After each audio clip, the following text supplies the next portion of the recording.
మన ప్రభువైన యేసుక్రీస్తు నామములో మీకు నా శుభములు. ఏప్రిల్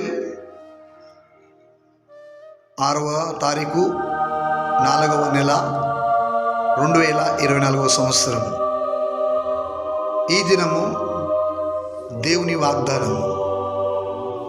శోధన కాలములో నేను నిన్ను కాపాడేదను.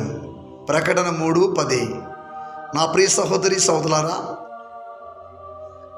మన ప్రభువు వాగ్దానం చేసి నెరవేర్చే దేవుడు. ఆయన ఆజ్ఞల విషయమై మనం ఓర్పు కలిగి నిరీక్షణ కలిగి జీవిస్తున్నాం కనుక శోధన కాలంలో ఆయన నిన్ను నీ కుటుంబాన్ని కాపాడుతాడు. ఆయన కాపాడే దేవుడు. శోధనలు మనకు సంభవించకుండా ఆయన రెక్కల చాటు మనం భద్రపరుచుకుంటాడు. ప్రభు కృప మీకు తోడై ఉండునుగాక.